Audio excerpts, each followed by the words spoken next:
네.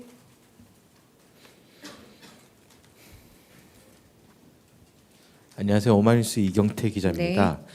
오늘 대통령께서 방산 4대 강국 목표 달성을 위한 컨트롤 타워 관련 언급을 하셨는데요.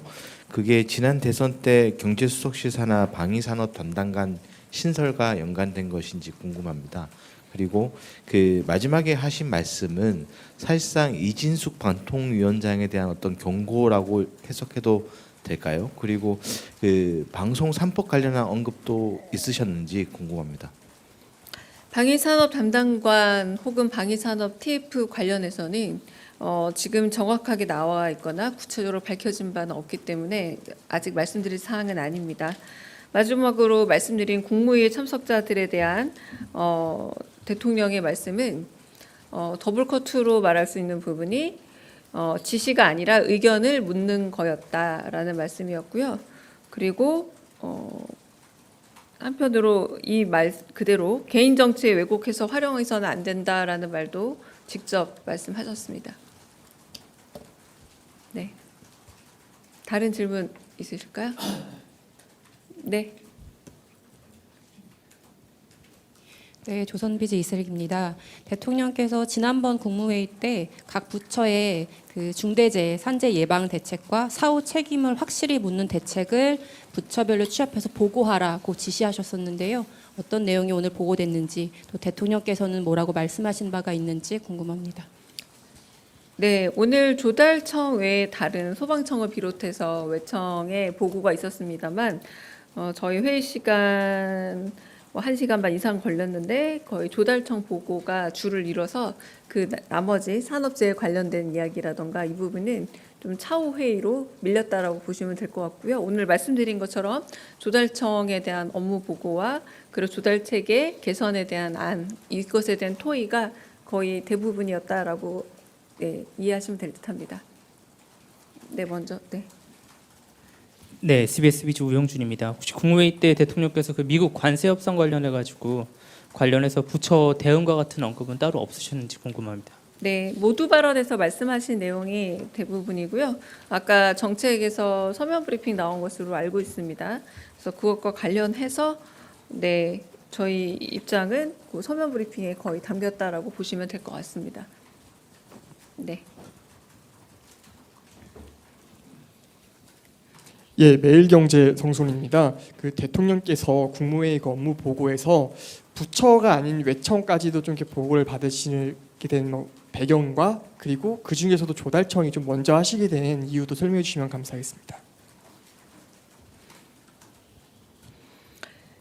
지난번 국무회의 때 물론 외청 보고가 이제 참석을 하시고 이를테면 의결권은 없어도 발언권을 있는 처들 있지 않습니까? 이제 그렇게 보고가 이루어지고 난 다음에 경기도지사 재임 시절에 이를테면 개별 지방자치단체가 구입했을 때 더 경제적으로 구입할 수 있는 조달 항목들이 있더라. 근데 왜 조달청에서 일실 구매하는 부분에 있어서 혹시 좀 더 합리적인 부분은 없는 것인지 한번 보고를 받았으면 싶다라고 말씀을 하셨고, 그에 대해서 조달청의 조달 업무 관련된 오늘 전반적인 업무 보고와 함께 그래서 여러 가지 개선안을 가지고 왔지만 대통령께서는 개선안 만큼 한 가지가 만약 바뀌게 되면 다른 부작용이 없는지에 대한 검토도 이루어져야 한다라고 하면서 그런 다양한 제안과 부작용 검토 이런 이야기들이 1시간 넘게 진행됐다고 보시면 될 듯합니다. 네. 네, 채널A 홍지은입니다. 대통령실은 트럼프 대통령이 한국과 일본을 콕 집어서 먼저 이렇게 관세 서한을 공개한 이유는 뭐라고 보시는지 궁금하고요. 그다음에 일본 같은 경우는 오히려 관세가 1%포인트 정도 더 올랐고 한국은 25% 관세가 유지가 됐는데 이건 좀 어떤 식으로 해석하시는지도 좀 궁금합니다. 네, 제가 알기로는 두 나라뿐만이 아니라 10개 이상 국가에 서한을 보내지 않았습니까? 제가 알기로는 그런 걸로 알고 있고요. 정확한 제가 지금 숫자는 12인지 14인지 좀 헷갈리네요.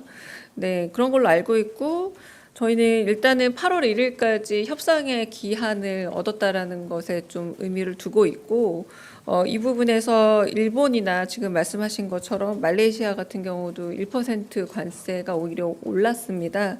그런 것으로 보자면 조금 아쉬운 부분이 있긴 합니다만 그럼에도 불구하고 새 정부 출범 이후 시간이 굉장히 촉박했던 것에 미루어 관세가 인상이 되는 최악의 상황을 면한 것으로 보고 지금 확보된 그 협상의 시간만큼 지금 위성락 안보실장도 가서 고위급 회담을 이어가고 있고요. 이제 그런 결과로 좀 더 나은 결과를 얻을 수 있기를 지금 바라고 협상에 임하고 있다라고 말씀드리겠습니다.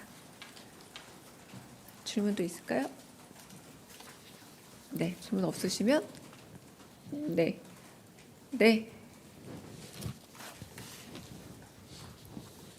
네, 그 오마이뉴스 이경태 기자입니다. 그 네. 조달청 관련해서 한 가지 네. 더 여쭙고 싶은 게 사실 지난 정부 때 대통령실 간접공사라든가 이런 데서 조달청에 좀 문제가 많이 발견되지 않았습니까? 그에 대한 어떤 언급이라든가 개선 방안 보고라든가 이런 건 없었나요? 그건 지난 정부의 조달청에서에 있어서 어떤 문제점을 짚는 내용이 아니라 전반적인 조달 체계에 대한 점검이라고 보시면 될 듯합니다. 이를테면 뭐 혁신 구매 상품 중에 AI 관련된 상품은 어느 정도 국가에서 조달 항목으로 구입할 수 있는지 그러니까 좀 더 미래지향적인 방향에서 조달청이 어떤 식으로 조달 업무의 틀을 바꿔가고 개선해 나가야 되는지 방향이 더 많았다. 그래서 지금 질문하신 그런 과거 얘기는 아예 등장하지 않고 전반적인 지자체와 중앙정부와의 그런 균형의 문제 그리고 그 조달 품목과 관련된 문제 그리고 혁신 품목이라던가 그런 것들이 사회적으로 줄 수 있는 시그널의 어떤 영향 이런 부분들에 대한 굉장히 근본적인 이야기들이 오갔다라고 할 수 있겠습니다. 네. 여기까지 하겠습니다. 계속 질문이 왜 계속 마지막으로 저 지금 어디 가야 되는 거 아시다시피 제가 좀 이동을 해야 되기 때문에 여기까지 질문을 받고 끝내겠습니다. 네, 네. 국민일보 이동환입니다. 네. 그 한미 정상회담 관련해서 저기 네.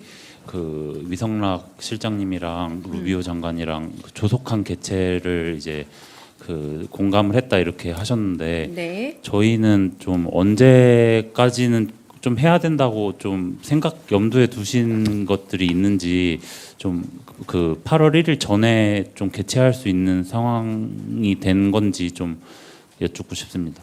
저희는 일단은 관세 협상에 있어서 유예 기간을 좀 더 확보했다라는 점 그리고 그 사이에 관세로 인한 불확실성은 조속히 해소하고자 하고 그리고 정상회담을 비롯한 다양한 외교 채널을 통해서 좀 더 국익에 도움이 되는 방향으로 해결하기 위해서 노력하겠다라고 말씀을 드리겠고요.